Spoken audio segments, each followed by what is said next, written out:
बताएं शशि थरूर, उनका भी बयान सामने आ रहा है। उन्होंने कहा है कि ये फुल प्रूफ इंटेलिजेंस का फेलियर है, यहाँ पर कुछ ना कुछ तो गलती हुई है। उन्होंने इजराइल का जिक्र किया जो कि जाना जाता है पूरे विश्व भर में अपने स्ट्रॉन्ग इंटेलिजेंस को लेकर। उन्होंने कहा है कि कोई भी देश फुल प्रूफ 100% इंटेलिजेंस नहीं है, लेकिन इस तरह की चीज़ें ना हो इसका ध्यान रखने की आवश्यकता है। देखिए, ये तो पहलगाम में जो 28 हमारे निहत्थे निर्दोष भारतीयों की जाने गई हैं, तो इंटेलिजेंस का फेल्योर तो ये प्रथम दृष्टिया तो पता ही चला है। अब सरकार ने भी माना है कहीं न कहीं चूक हुई है, तो इसके लिए तो जिम्मेवारी जवाबदेही तय होनी चाहिए। पहलगाम हमले में मारे गए 28 भारतीयों का बदला ये देश, ये सरकार ले, ये पूरा देश चाहता है। इस पर सब लोग एकजुट हैं कि आतंकियों के आकाओं को उन्हीं की भाषा में जवाब मिलना चाहिए। लेकिन जो सरकार से सवाल हैं, जहां पर सरकार की गलती हुई, जहां पर चूक हुई है, इस पर तो सवाल उठते रहेंगे। इसका जवाब तो सरकार में बैठे लोगों को देना होगा। बीजेपी के सर वरिष्ठ प्रवक्ता हैं सुधांशु त्रिवेदी, उन्होंने कहा है जो कुछ वो बहुत अनफॉर्चुनेट है और पेनफुल है।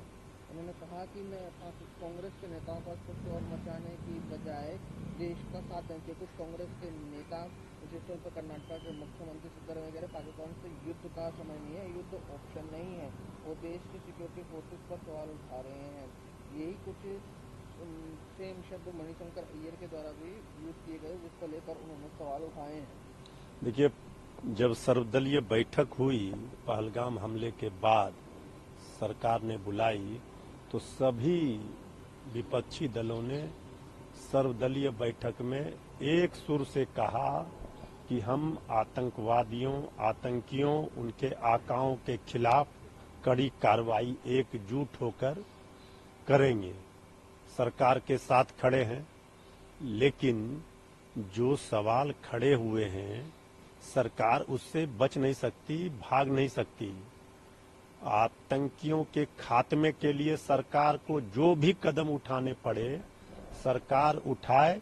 पूरा देश सरकार के साथ है, पूरा विपक्ष सरकार के साथ है।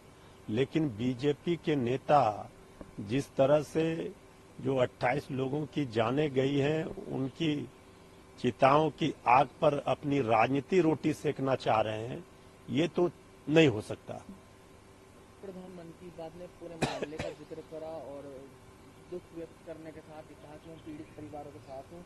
साथ ही उन्होंने ये कहा कि जो भी टेररिस्ट हैं उन सबको डिस्ट्रॉय किया जाए, खत्म किया जाएगा। उन्होंने रेडियो पर अपनी बात में ये भी कहा कि इस टेरर अटैक के पीछे जो भी है पहलगाम में, उसको सब कड़ी से कड़ी सजा दी जाएगी। पूरा विश्व भारत नहीं, ये तो 140 करोड़ देशवासियों के सीने में आग लगी हुई है और देशवासी ये देखना चाह रहे हैं कि आदरणीय प्रधानमंत्री जी का 56 इंच का सीना कहाँ है। अभी तक 2014 से अभी तक करीब 4000 आतंकी हमले हुए हैं। 400 से ज्यादा लोगों की जाने गई है। कितने हमारे सुरक्षा कर्मियों की जाने गई है।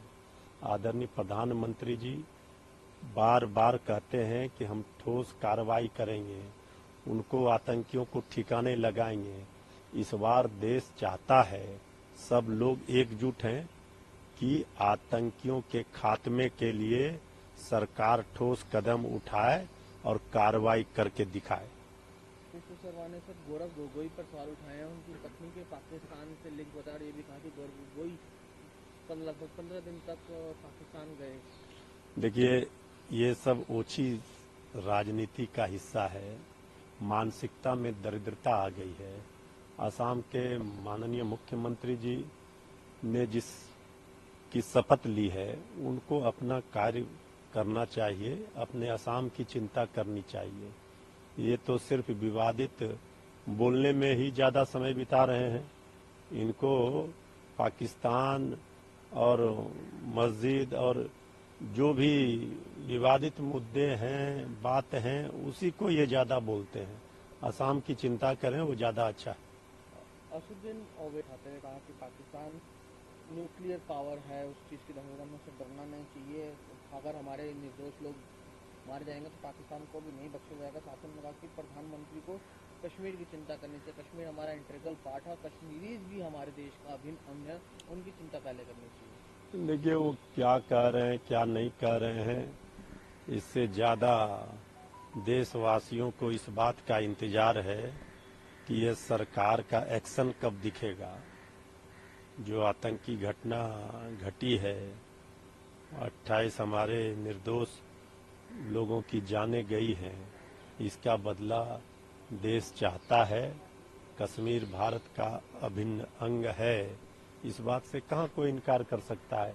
सवाल अभी एक ही है कि हम आतंकियों के आकाओं को सबक कैसे सिखाएंगे, किस समय सिखाएंगे।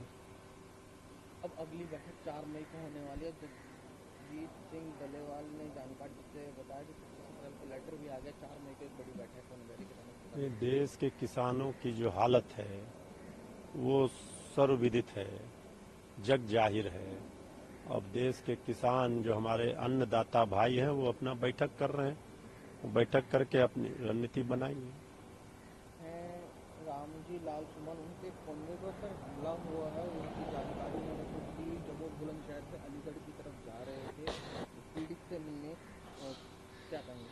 देखिए राजनीति में हिंसा का कोई स्थान नहीं है और उस विचारधाराओं की लड़ाई है। कोई भी किसी पर ना तो भाषाई आतंक फैलाए और ना ही हिंसा का रूप अख्तियार करे, ये देश इसे कभी किसी कीमत पर बर्दाश्त नहीं करता है। आखिरी को लेकर माहौल गरमाया। इस बीच आरजेडी नेता पूर्व उप मुख्यमंत्री तेजस्वी यादव ने ट्रेडर्स मेगा सम्मेलन को गैदर करते काफी कुछ कहा शराब पॉलिसी को लेकर। ये भी काफी 2025 में आरजेडी के नेतृत्व में सरकार बनेगी और समस्याएं दूर की जाएंगी। देखिए बिहार जिस तरह से पिछले 20 वर्षों से एनडीए सरकार है, नीतीश सरकार है, बिहार हर मानक में, नीति आयोग का रिपोर्ट हो चाहे हर मानक में, बिहार फिसड्डी है, निचले पादान पर है, गरीबी बेरोजगारी में टॉप पर है। बिहार की दुर्दशा, बिहार की बर्बादी के लिए सीधे तौर पर जिम्मेवार ये डबल इंजन की एनडीए सरकार है। और बिहार की 14 करोड़ जनता को उम्मीद और भरोसा है कि श्री तेजस्वी यादव जी की सरकार आएगी, नई सोच, नई उमंग, नई उत्साह के साथ बिहार को विकास के रास्ते पर ले जाएंगे। इसलिए तेजस्वी जी ने 17 महीने में डिप्टी सीएम के रूप में काम किया तो जनता का भरोसा विश्वास जीता, काम करके दिखाया। तेजस्वी जी का एक रोड मैप ब्लूप्रिंट तैयार है कि बिहार को कैसे हम विकास के पटरी पर दौड़ाएंगे, कैसे बढ़ता बिहार बनाएंगे, देश में बिहार की जो साख थी उसको वापस लाएंगे। तो अब ये खटारा नकारा सरकार के खिलाफ बिहार की जनता तैयार है। सरकार नई तेजस्वी यादव जी के नेतृत्व में बिहार की जनता बनाने के लिए बेचैन है। देखिए शराबबंदी कानून तो महागठबंधन की सरकार में बनी बिहार में। 2005 से तो एनडीए सरकार बिहार में थी तो गली गली मोहल्ले मोहल्ले शराब की दुकानें खुलवा रही थी। तेजस्वी जी ने नारा दिया था कि मदिरालय नहीं पुस्तकालय चाहिए। शराबबंदी कानून पूरी तरह से बिहार में एनडीए सरकार में फेल है। होम डिलीवरी हो रहा है, इस बात से कौन इनकार करेगा। निर्दोष को फंसाया जा रहा है।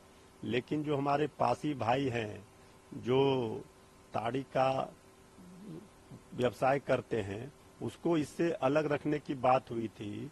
तो मुख्यमंत्री जी ने उस समय कहा था, बात हुई थी कि नीरा को उद्योग के रूप में व्यवसायी जो इसके हैं उनको फायदा मिलेगा, उनके लिए काम किया जाएगा। लेकिन जिस तरह से बिहार सरकार ने हमारे पासी भाइयों की उपेक्षा की, उनको भुखमरी के कगार पर खड़ा कर दिया, उनके व्यवसाय को चौपट कर दिया, इसी के खिलाफ हम लोग हैं। लेकिन शराबबंदी कानून तो पूरी तरह से फेल एनडीए सरकार ने किया है। कानून बना दिया है सिर्फ निर्दोष को फंसाने के लिए।